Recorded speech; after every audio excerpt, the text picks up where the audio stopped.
Bismillahirrahmanirrahim. Assalamualaikum warahmatullahi wabarakatuh. Marilah kita awali pembelajaran hari ini dengan doa sebelum belajar agar Allah memberikan tambahan ilmu dan kepahaman. Ayo kita baca sama-sama. A'udzu billahi minasyaitonir rajim. Bismillahirrahmanirrahim. Rabbi zidni ilma warzuqni fahma. Amin. Anak-anakku, bagaimana kabar kalian semua? Alhamdulillah, baik dan sehat, luar biasa. Alhamdulillah, kalian semua sehat. Semoga tetap semangat untuk mengikuti pembelajaran hari ini. Kali ini kita akan membahas bab 5, yaitu keteladanan Rasulullah dan sahabatnya berkenaan dengan kompetensi dasar 3.12 memahami kisah Nabi Muhammad SAW. Selesai Ibu menyampaikan materi, diharapkan kalian dapat menceritakan kejujuran dan kasih sayang Rasulullah SAW. Anak-anakku yang soleh dan solehah, masih ingatkah kalian di kota mana Nabi Muhammad dilahirkan? Iya, di kota Mekah pada tanggal 12 Rabiul Awal tahun Gajah, bertepatan dengan 20 April 571 Masehi. Ayahnya bernama Abdullah bin Abdul Muthalib. Beliau wafat saat Nabi Muhammad masih berada dalam kandungan ibunya. Ketika itu usia kandungannya 3 bulan. Ibunya bernama Aminah Az-Zuriyah binti Wahab bin Abdul Manaf, perempuan yang menyusui Nabi Muhammad setelah ibunya, yaitu Siti Aminah sendiri, adalah Suwaibah. Suwaibah merupakan budak Abu Lahab, yaitu paman Nabi Muhammad SAW. Lalu disusukan kepada Halimatus Sa'diyah, istri dari Haris bin Abdul Uzza. Kisah singkatnya, ketika Rasulullah usia 6 tahun, beliau sudah yatim piatu. Usia 8 tahun, Nabi Muhammad sudah bekerja mengembala domba membantu pamannya. Usia 12 tahun, diajak pamannya berdagang ke negeri Sam atau Syria. Usia 15 tahun, Nabi Muhammad telah mengikuti perang Fijar atau Harbul Fijar, yaitu perang kesucian. Perang itu terjadi antara suku Quraisy dan suku Qais yang disebabkan oleh persoalan keturunan dan kebangsawanan yang masing-masing merasa lebih tinggi. Dalam perang tersebut, Nabi Muhammad membantu pamannya, yaitu Zubair, untuk menyiapkan peralatan perang. Ketika tumbuh menjadi pemuda, diberi kepercayaan oleh Siti Khadijah binti Khuwailid untuk menjalankan usaha perdagangannya di Sam. Tatkala berdagang, ditemani oleh pembantu setia Khadijah yang bernama Maisarah. Karena kepribadian mulia yang dimiliki Nabi Muhammad SAW membuat Khadijah tertarik kepadanya, sehingga ia menyuruh Maisarah dan Nufasah, seorang sahabat karibnya, untuk menyampaikan isi hatinya. Akhirnya Nabi Muhammad dan Khadijah pun menikah. Ketika itu usia Nabi Muhammad 25 tahun dan Khadijah 40 tahun. Nabi Muhammad dan Khadijah dikaruniai Allah 6 orang anak, 2 putra, 4 putri. Mereka adalah Qasim, Abdullah, Zainab, Ruqayyah, Ummu Kulsum, dan Fatimah. Namun, Qasim dan Abdullah telah meninggal dunia ketika masih kecil. Anak-anakku, Nabi Muhammad SAW disebut Khataman Nabiyyin atau penutup para nabi. Rasulullah mendapat gelar Al-Amin karena sifat amanah dan kejujurannya. Juga karena beliau memiliki 5 sifat yang mulia, antara lain sidik artinya jujur, amanah artinya dapat dipercaya, al-hilmu artinya penyantun, al-haya artinya pemalu, dan tawadu artinya rendah hati.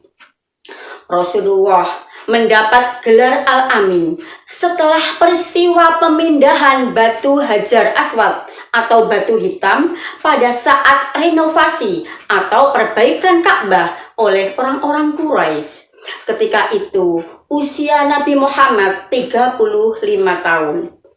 Tatkala pembangunan sudah sampai di bagian Hajar Aswad, pemimpin-pemimpin Mekah saling memperebutkan untuk meletakkannya ke tempat semula.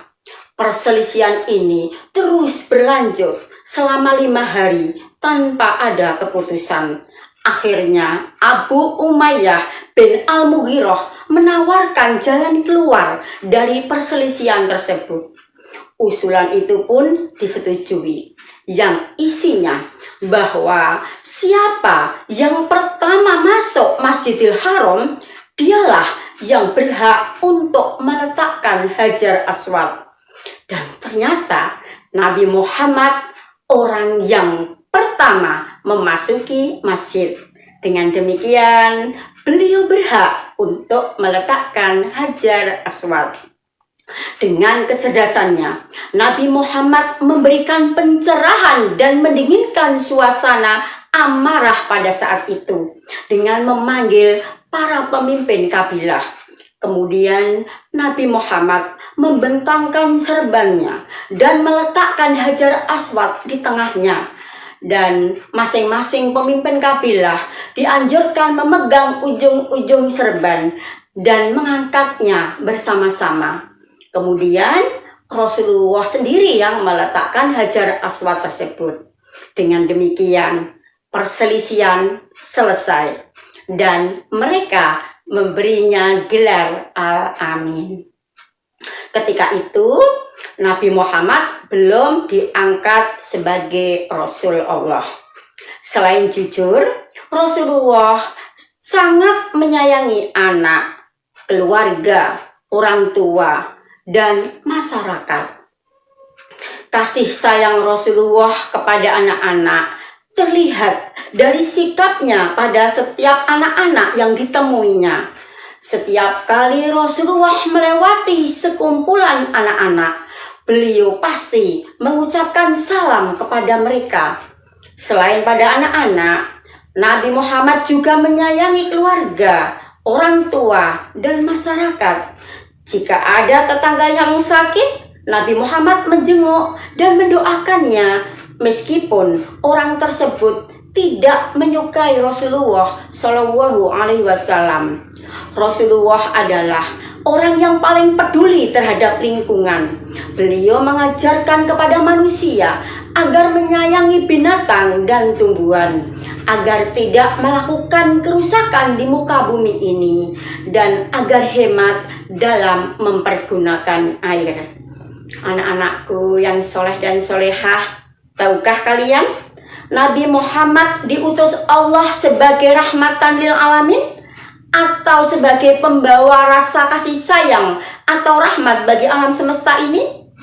Makna Rasulullah sebagai rahmatan lil alamin artinya beliau diutus Allah untuk menyebarkan rahmatnya dengan cara memperbaiki akhlak. Waktu itu masyarakat mengalami masa jahiliyah atau masa kebodohan. Semuanya berantas dan diperbaiki dan diganti dengan akhlakul karimah. Dengan demikian, masyarakat menjadi damai, rukun, bahagia, sejahtera, dan mendapat ridho Allah Subhanahu wa Ta'ala. Lalu apa tugas Nabi Muhammad sebagai rahmatan lil alamin? Tugasnya sesuai firman Allah dalam surah Al-Ahzab ayat 45 sampai 46. Nabi Muhammad SAW mengemban tugas sebagai berikut. Pertama, sebagai syahidan, yaitu menjadi saksi bagi seluruh umat di hadapan Allah di hari akhir. Dua, mubassiron, yaitu pemberi kabar gembira kepada umat yang beriman bahwa mereka kelak akan masuk surga karena menjalankan perintah Allah dan Rasul-Nya. Tiga, nadhiron, yaitu pemberi peringatan kepada orang yang tidak beriman bahwa mereka akan dimasukkan ke dalam neraka karena tidak mau menjalankan perintah Allah dan Rasul-Nya. 4. Da'iyan ilallah, maksudnya yaitu menyeru kepada agama Allah Subhanahu wa Ta'ala agar mau membela agama Islam. 5. Sirajan muniron, yaitu cahaya yang menerangi umat manusia yang hidup dalam kegelapan dengan ajaran Islam. Anak-anakku, kita sebagai umat Nabi Muhammad harus mampu menjadi teladan bagi umat lainnya, yaitu mampu menampilkan perilaku terpuji seperti dalam menjaga kebersihan diri dan lingkungan, tentang kejujuran.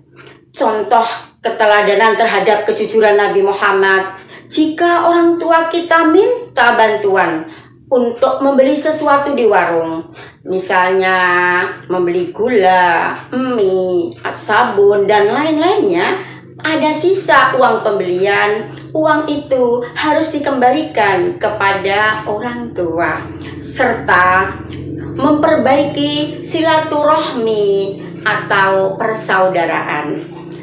Demikianlah materi yang dapat Ibu sampaikan, semoga bermanfaat.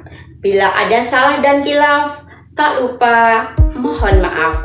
Untuk tugas, kerjakan tugas mandiri 1, halaman 53 sampai 54, nomor 1 sampai 5. Siap, Bu. Dan marilah pembelajaran ini kita tutup dengan lafal hamdalah bersama. Alhamdulillahirabbil alamin. Wassalamualaikum warahmatullahi wabarakatuh.